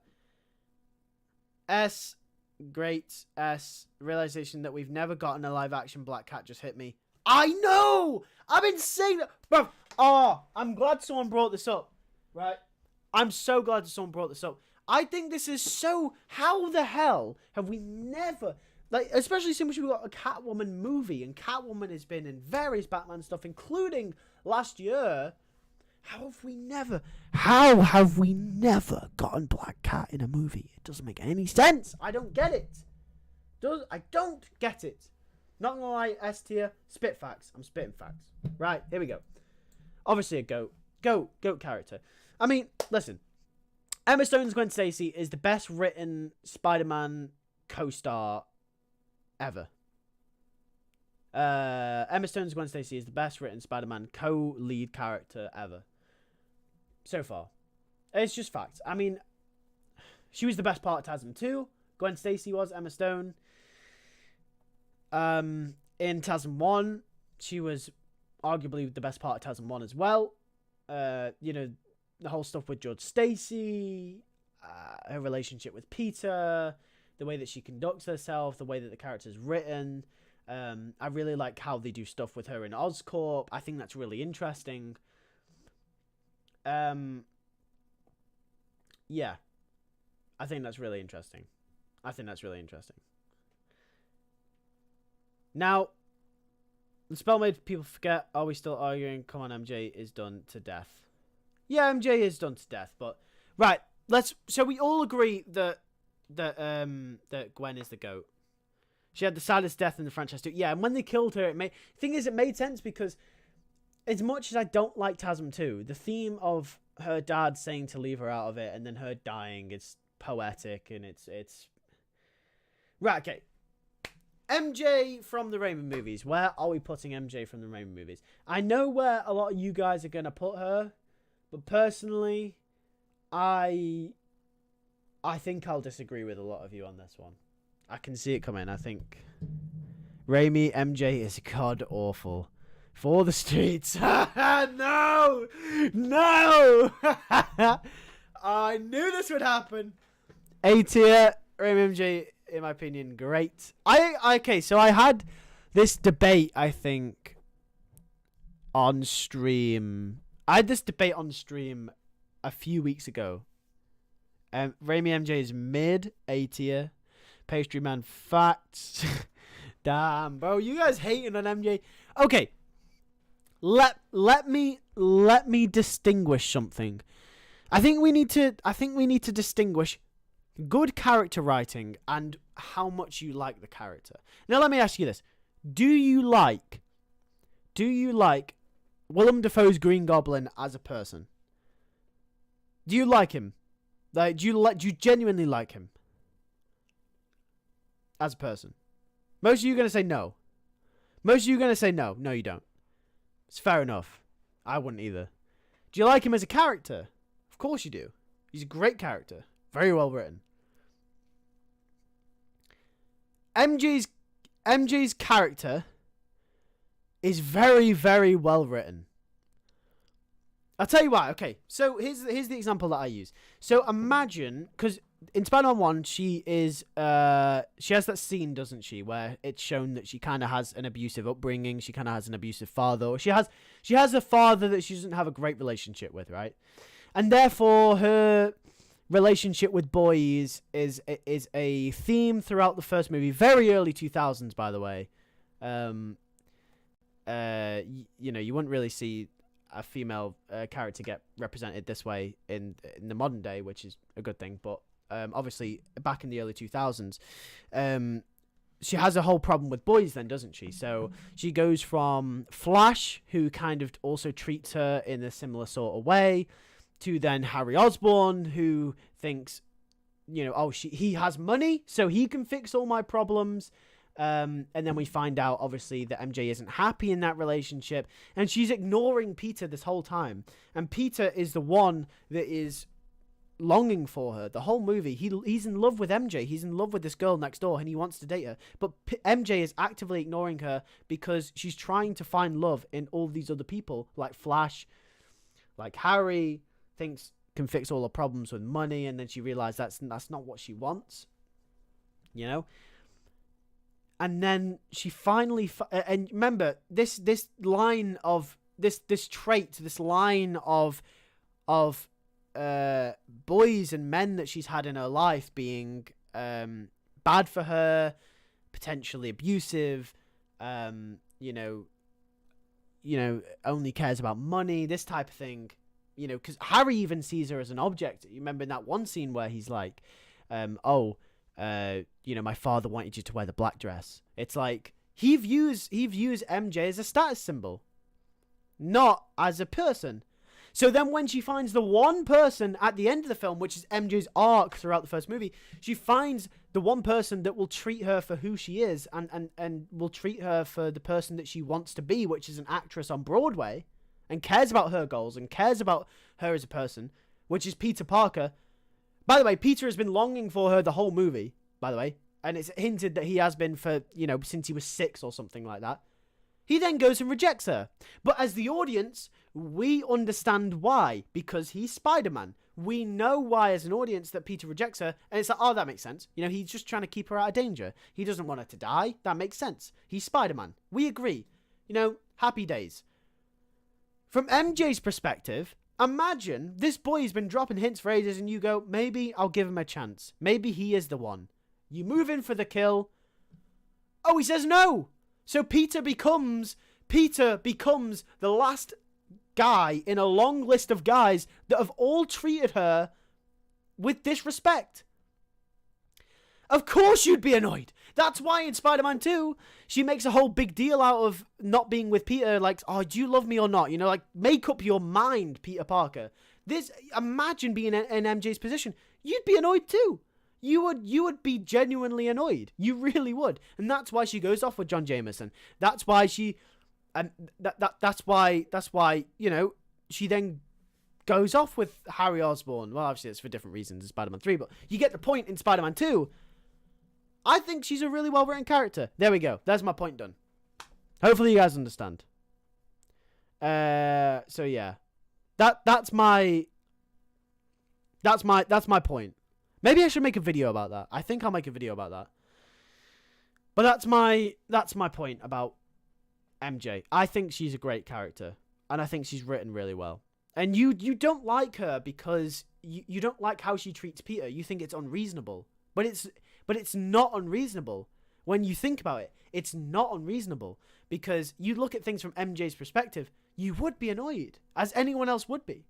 You know, Peter blows people off all the time in service to be Spider-Man, which from the audience's perspective is great because, and Peter is a well-written character too, don't get me wrong. You know, responsibility in that. But you look at things from the outside world, you know, if you didn't know Peter was Spider-Man, he'd be the biggest arsehole ever. He really would. I mean, true, but in Spider-Man 3, she is a jerk a bit. But in Spider-Man 2, she asked Peter to kiss her while she's getting married with John Jameson.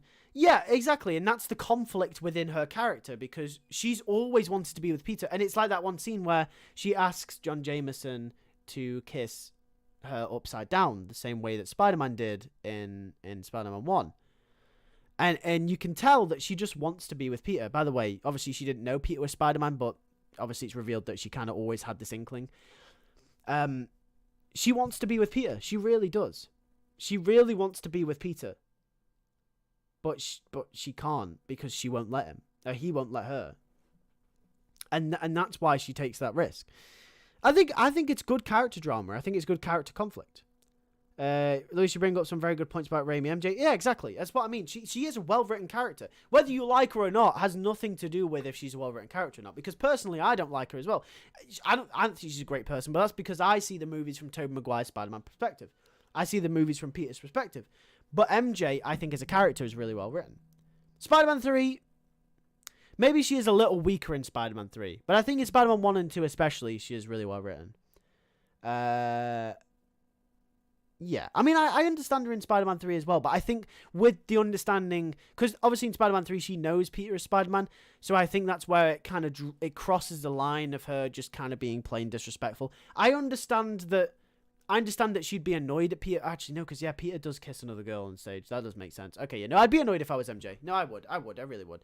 But still, we're gonna put her in GOAT tier. She is behind Emma Stone's Gwen Stacy because I think her writing was impeccable, but she is a good character. She is. I think she is. Forget Me Nots is the best soundtrack in home. We've moved on from the soundtracks, but I do agree. Forget Me Nots is a very good soundtrack. That's a part of the grief theme from No Way Home. From those of you guys that were wondering, that I was talking about earlier. Yes. So I'd say go. Right. Okay, guys. Where are you putting Zendaya's MJ? This should get interesting because I know some of you guys have strong opinions about the movies that she's from. Where are you guys putting Zendaya MJ? Oh god, I'm just cracking my back. I'm sorry. That's really good. That sounded really good. I don't know if you guys heard that. Where are you putting Raimi MJ? Where are we saying Raimi MJ is? Based off what you said, I'll move Raimi MJ up to okay. Oh, so we got her out of bad. We got her out of bad from Ryan. Zendaya MJ is goated. She is overrated. B tier. Zendaya MJ is okay. Zendaya MJ is great. Okay. All of their relationship was built off screen. Raimi MJ okay. Good. Yep. I think Zendaya MJ is an edgelord. I think Pastry Man brings up a good point. Most of their relationship was built off screen. Was it built off screen? I mean, before Far From Home, yes. Before Far From Home, most of their relationship was built off screen. Because we don't know really what the dynamic was. We sort of understand in Homecoming that MJ is this mysterious figure. We understand that she'd potentially be interesting as a character, right? Which makes sense. It's the first movie. She's not even the main. She's not even a part of like the main like leads. You know, you got Peter, Ned, and Liz, which are like the main three, like the trio of the first movie, right? In terms of lead roles, MJ isn't really even a part of that yet. Like one of the main characters. Excited to see year one. Thanks, Ryan. It's coming soon. So we can't really judge her from Homecoming because that wasn't her purpose. In Far From Home, she was the main. She was up there. She was in the trio now. She is one of the main three characters. So so obviously she has a bigger role to play, but they hinge off the fact of us having a preconceived knowledge of there being that kind of spark there. So then we question, well, where did that spark come from? We understand it with Emma Stone's Gwen Stacy. It was the start of 2001. And the thing is, it doesn't have to be that big. It doesn't have to be a whole movie where we build up this relationship of how they kind of know each other and why they're kind of falling for each other. All it has to be is 10 minutes at the start of the film. Maybe they don't know each other that well, but maybe they go through an experience. Maybe they connect over a certain thing. Maybe they relate. Maybe they even disagree. Maybe it's something that pulls them closer together. There's something that allows them to connect in a sort of way that, as an audience, we go, wow, okay. A good example of this is if you guys have seen the last episode of The Last of Us, episode 7, the episode that just came out, then this is a great example of this. Spoilers, by the way, if you haven't seen it. Actually, it's not really spoilers, so I guess if you played the game, it's not. Ellie obviously has this relationship with this girl, or the idea of this relationship, and obviously they know each other, but then it shows us why. And I feel like in Far From Home, it doesn't really show us why that much. It just kind of says, oh, Peter likes MJ, let's move on. They could have done it at the start of the movie where they connect over something, or they do something where it's like, oh, okay, so, you know, they're kind of getting together sort of thing. You know? Oh, thank you very much for the super chat, Ravenous Puncher. Thank you very much. I appreciate that. No way. Thank you very much. I appreciate that. You're a member as well. My heart goes out to you, man. Thank you very much. Oh, I appreciate that. Thank you very, very, very, very much. Damn, that's made my night. Thank you very much, man. I appreciate that. So yeah. I think that Zendaya's MJ is... I think Zendaya's MJ is... I don't think she's good enough. Far From Home. No Way Home, I think they improved... No Way Home, they improved her character significantly. Ryan says, damn, Ravenous Puncher with the W. Yeah, he's big dub. Thank you very much, my man. I really do appreciate that. I really do. I really do. I'm honestly sweating right now. I'm so tired. I really do appreciate that. Yeah, I'm eternally grateful. Thank you. I do appreciate that. I appreciate you for being a member anyway. For being a member anyway. Like that's incredible. I mean, to be fair, just for watching the videos, obviously you don't have to be a member, obviously. Just for watching the videos and supporting them and turning up to the live streams, getting in the conversation and just watching my videos, even leaving a comment now and then. I appreciate that from all of you guys. But Ravenous Puncher, he's a member and now he's donated. Incredible. Thank you. I really do appreciate that.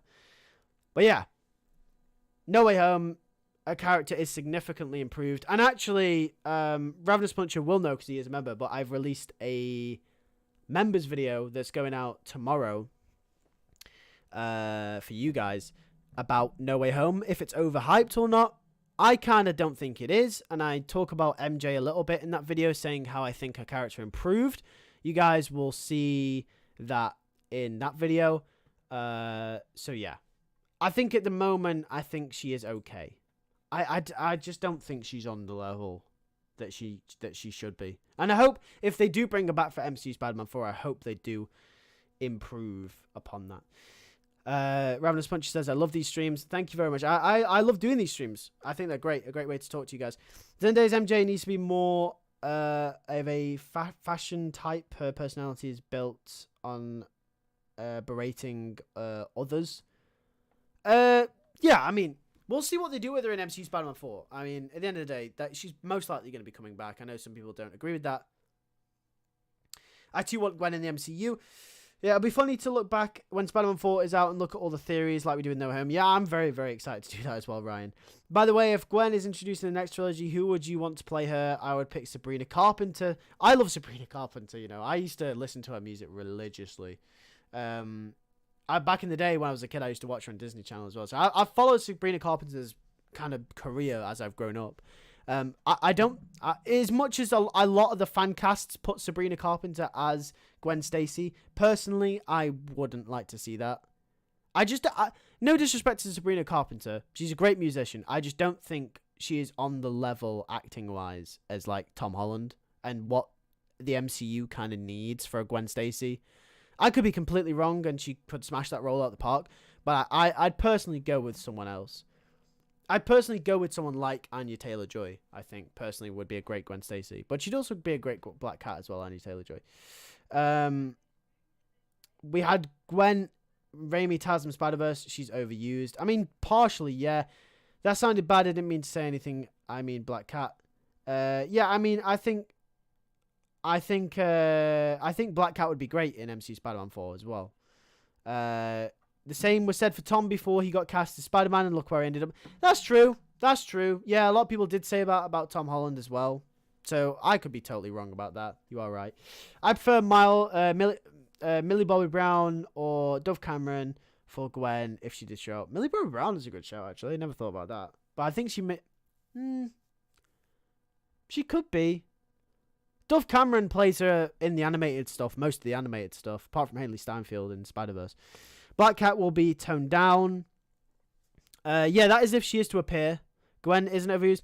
I don't know, it's an interesting one with Gwen, isn't it? Because I feel like when you use a Spider-Man love interest, you have to use Gwen or MJ as like the main one. Like in the end, because obviously Homecoming used Liz, but then eventually it ends up as either Gwen or MJ.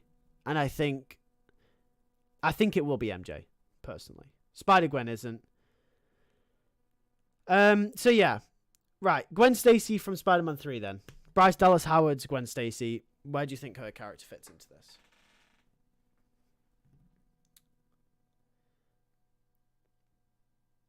Where are we saying?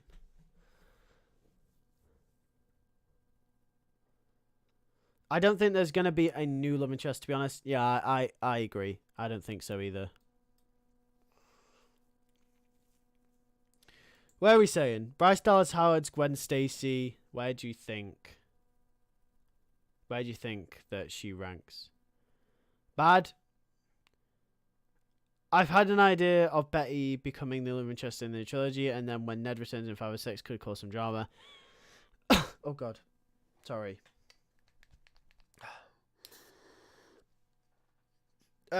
No, see, sorry. Excuse me. Oh my god. No, yeah, I think it'd be good. I think it'd be good. It could create some character drama. I don't think those characters are serious enough in the other movies to really create that kind of dynamic. I think it'd be weird if they came back.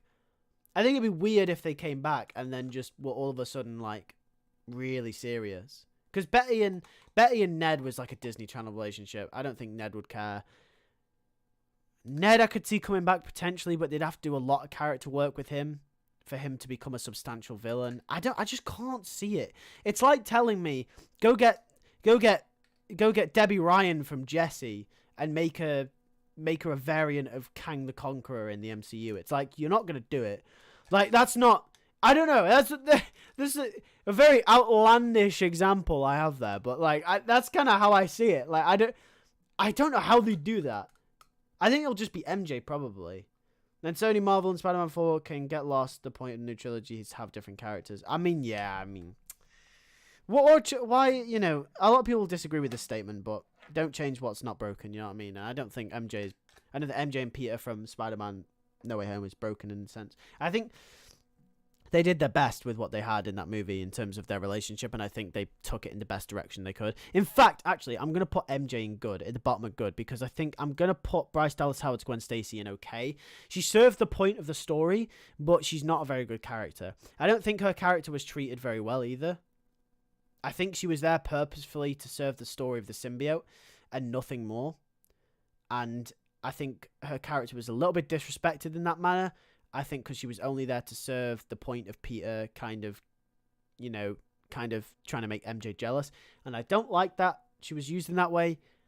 I think very poor character decisions. But then again, she did serve the point of her character in the story. She said, she wasn't written bad. You know, her dialogue was fine, the performance was fine. So she's in okay. She's bottom of the okay, but I don't think MJ deserves to be in the same category as her. So character-wise, I think MJ is far superior to Bryce Dallas Howard's Gwen Stacy. So I think, therefore, she would be at bottom of good, I think, for me. That's why I'm going to change that. No, I don't want Ned. Harry Osborn, played by Timothy Chalamet, would be best. Kirsten Dunst might not have to return in Sam Raimi's Spider-Man 4. They want to introduce Gwen Stacy just in case she didn't. Oh, is that why? That's a shame, isn't it? Because they could have done so much more with MJ. I'm pretty sure Timothy Chalamet has said he'll never be in a superhero movie. Oh yeah, didn't Leonardo DiCaprio tell him never to go in a superhero movie? Or something like that. I think that's a very backwards way of looking at it, because we're going into a period of time now where I think me and Ray had a conversation about this the other week with Connor. We were saying that that Hollywood stars are kind of becoming irrelevant now. As in, Hollywood stars are not as relevant as they used to be. Leonardo DiCaprio, I think, is a part of the last generation of Hollywood stars that you consider movie stars. You go to a movie to watch this because this person's in it. Back in the day, you'd go to watch a movie because Bill Murray was in it, or you go to watch it because even Will Smith, because Will Smith is in it. You go to watch Men in Black because Will Smith's in it. You go to watch Groundhog Day because Bill Murray's starring in it. You go to watch other examples. I don't know. Can anyone give me other examples? I always butcher this guy's name, but you go to watch Home Alone because Joe Pesci's in it. It's not Pesci, is it? Pesci. Or you go to watch a movie because Martin Scorsese is directing it. Or you go to watch a movie because, I don't know, Robert De Niro's in it. Sylvester Stallone's in it. It's these guys, these movie star guys. So Sylvester Stallone's one of the best examples of this. And I think Leonardo DiCaprio is kind of we agreed, me and Ray and Connor, when we were talking about it, we say that, Leonardo DiCaprio is kind of the last kind of generation of these stars that you go to watch a movie because he's in it. And there's not many actors nowadays, young ones, that you think, oh, I'm going to go watch a movie because they're in it. I watch a Tom Holland movie because I think he's Spider-Man. Because I like him as Spider-Man. But other people aren't as big as Spider-Man fans as me, so they're not going to watch a movie because Tom Holland's in it. Maybe there's standout ones, maybe Ryan Reynolds. But Ryan Reynolds plays himself, as we also discussed, in every movie as well. Maybe there's a comfort with knowing that you're going to get the same thing every time. Yeah, I just think we're now in an era where if Timothy Chalamet wants to be known as a movie star, I think he's going to have real trouble doing that, because with the rise of the MCU and the late and certainly delayed rise of the DC universe, which is definitely going to come into full force once James Gunn gets it by the scruff of the neck, you're going to go to the movie to see it because Batman's in it. Who went to see the last Batman movie because it was Robert Pattinson? No one. We went to see, Robert Pattinson was good, but you don't see that movie because it's Robert Pattinson. You see it because it's Batman. You know what I mean? You see it because it's Batman, not because it's Robert Pattinson. Maybe this was the case when Christian Bale was Batman, because Christian Bale is also probably a part of that group where he is kind of a movie star. But then again, now who went to see Thor: Love and Thunder because Christian Bale was Gore? No one. You went to see it because it was Thor. It was an MCU movie. Christian Bale just happened to be in it. When was the last time you went to see a movie because of an actor? It was probably a long, long time ago. The only example I can think of recently where I saw a movie, I mean, maybe you guys are different. The last time I went to see a movie because of who was in it, actually, it wasn't because of who was in it. It was probably it was The Fabelmans, directed by Steven Spielberg, and I watched it because Steven Spielberg directed it and because he's a famous director. But once again, I go and watch an MCU movie. I didn't know who Taika Waititi was before Ragnarok. I'm watching Thor Ragnarok because it's Ragnarok, not because it's Taika Waititi. I mean, Taika Waititi's made some brilliant movies, and I've discovered his filmography since then, but you get the point. And then probably the last movie that I watched because of who was in it was ironically probably one of the biggest films recently where it was just kind of movie stars, which was Django Unchained, directed by Quentin Tarantino, starring Jamie Foxx and Leonardo DiCaprio, Samuel L. Jackson. Probably three of the biggest movie stars left in this kind of age of movie stars. So, you know, I do think it's coming to an age. So I think Timothée Chalamet kind of having this, I mean, Leonardo DiCaprio already made his career. He can walk into any movie set he wants, but Timothée Chalamet is still young. He's still at the start of his career. And yeah, he's had some good roles. He was in Call Me By Your Name. He was in Dune. He's been in some good movies. But, you know, if he goes in with the mindset of, okay, I'm gonna be that guy. I'm gonna be that movie star. I'm not gonna go into superhero movies because they tie me down. You might miss out on a big check there. I mean, it's his decision. Some movie stars make it without going into MCU movies, but the money is there. You get contracted for like 6, 7, 8 movies at a time. Damn, that's your life sorted. You get contracted for a trilogy, 3 crossover movies, a cameo here and there. You're sorted. You know what I mean? So that's what I mean. Anyway, and obviously you do risk becoming that character for the rest of your life. Same how Tom Holland's always going to be Spider-Man now, but I think it's true. Yeah, that's my little rant on Hollywood anyway for tonight. I think that's just kind of how the industry's going, and I think that's how the industry will go once this last kind of wave of filmmakers and actors kind of dies down and they stop making movies and they stop being in movies. I think we're just going to be left with actors who play characters who you go to the movie for to see the character. Like you'll go to see a movie because it's a Batman movie. You'll go to see it because it's a Spider-Man movie, not because it's Tom Holland. Because if Tom Holland gets recast tomorrow, I'm still seeing the next Spider-Man movie regardless. You know what I mean? Anyway. I mean, Daniel Radcliffe broke the mold of only being Harry Potter. Yeah, so Daniel Radcliffe is one of those examples where he's been in movies since and he's done a great job. Arguably, I think Daniel Radcliffe may only be one of the only... Oh, shoot. Okay, that wasn't good. I just dropped my glass. Luckily, there's no more orange juice in it. Luckily, Daniel Radcliffe is one of those actors where I think I'd see a movie for Daniel Radcliffe if he's in it. But even then, the movie has to interest me. If I see a movie with Leonardo DiCaprio in it, I'm probably going to watch it because it's Leonardo DiCaprio and he's great. I didn't care about these actors. I only care about action and superheroes. Exactly, that's what I mean. We're growing up in a generation where people are growing up with superheroes. We're growing up with the MCU. We're growing up with Thor, with Captain America, with Iron Man, with Spider-Man, with Batman, with Superman, with the Avengers, with the Justice League, Green Lantern, The Flash. We're growing up with these names. The same way your parents, you guys watching the stream right now, your parents grew up with Michael J. Fox. They grew up with Robert De Niro. They grew up with Sylvester Stallone. They grew up with Steven Spielberg.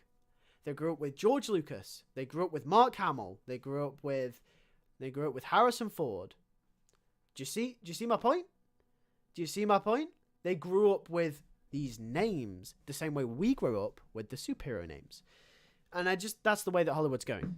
Bro, if Leonardo DiCaprio became Spider-Man, his reputation could have been different. That's it as well. Leonardo DiCaprio was almost Spider-Man as well, which was interesting.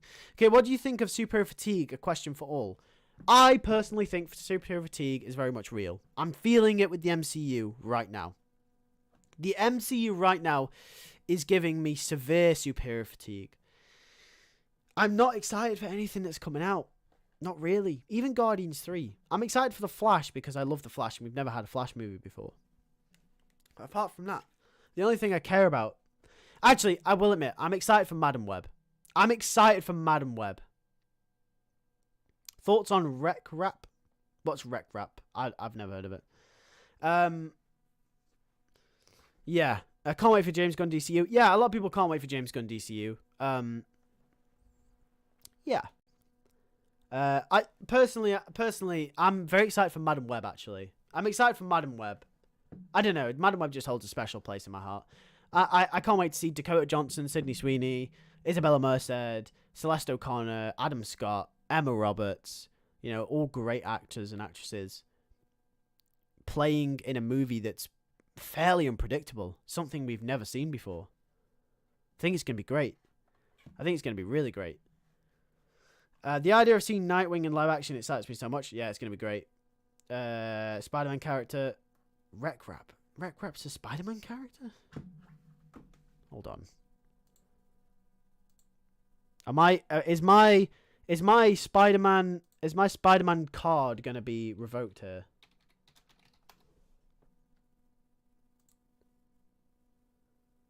Oh my god, what is that thing?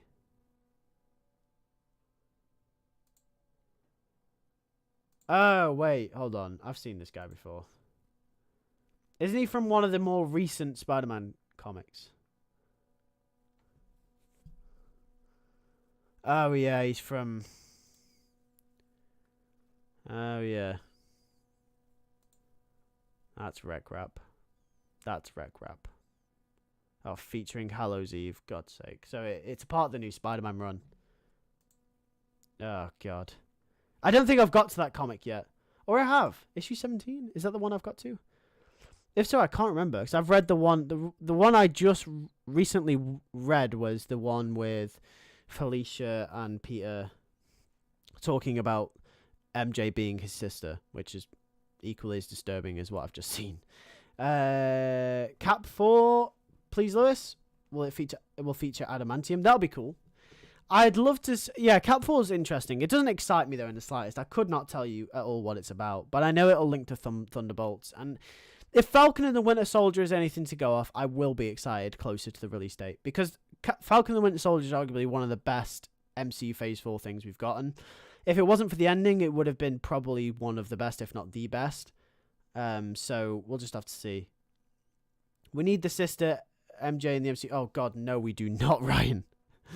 You know what, Ryan? Go pitch that for MCU Spider-Man 4. Go do it. Yeah, Wreck Rap. Nah, it's wall crawling time. God's sake. God, get this new Spider-Man. Someone added me on Discord actually, during the stream and said, "Lewis, you need to talk about this in a video." What's this? BlueFan45 on Discord. On my Discord. If you're not part of the Discord server, go follow. As exclusive Marvel reveals first details on why MJ broke up. A preview of Amazing Spider-Man 21. Amazing Spider-Man 21, which actually does reveal stuff about MJ and Peter's relationship and why they broke up in this new run, is actually coming out on the 5th of March, which is Holly's birthday, my girlfriend. Oh no, but so there's a preview. So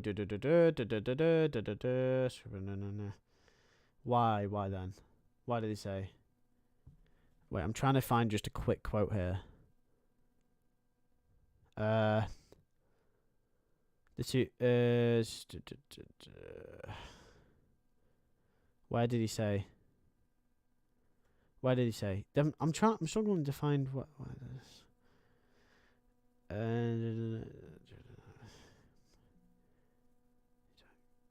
It's not really that big of it. Well, I'll just wait till the comic comes out. I probably won't like it either way, but you know what? We'll have to see.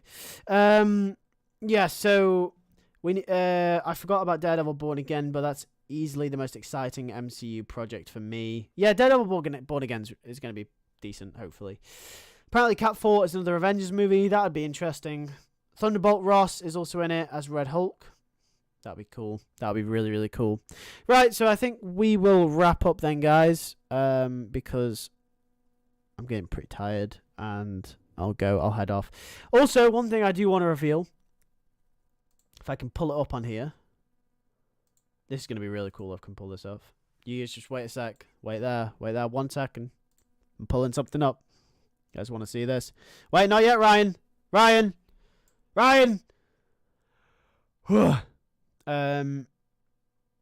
Nah, Ryan. Hold on. Let me find it. I need to find it.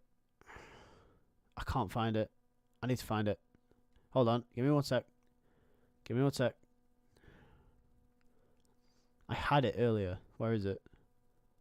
Where is it? Where is it? There it is. Boom. Ah! Season 4!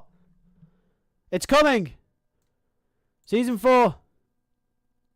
Coming this Sunday. Season 4, episode 1.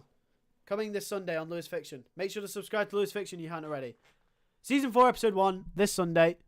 Let's go. I think it's probably one of my favourite episodes I've ever written for Spectacular Spider-Man as well. Like my fan fiction series. I think it's probably one of my favourite episodes. Just because I think of it, it's a very Peter-centric story. I will give some away. It's set in Christmas time. Starts off at Christmas. It's probably one of my favourite ones I've written just because I think it handles a lot of Peter stuff, which I think is cool in setting up what we're doing in season 4. And you guys will see what the new storyline is when you watch the episode, or when you see the episode as well. So yeah, get hyped for that. Yeah, thanks for watching, guys. Like I said at the beginning, make sure to subscribe, like the video if you haven't already. I'm sure you guys have. Yeah, share the channel around. Thank you for watching, and I'll catch you guys in the next one. I'll catch you guys tomorrow for the video, so make sure you're there. In a bit, guys. Thanks for coming. Take care. Peace.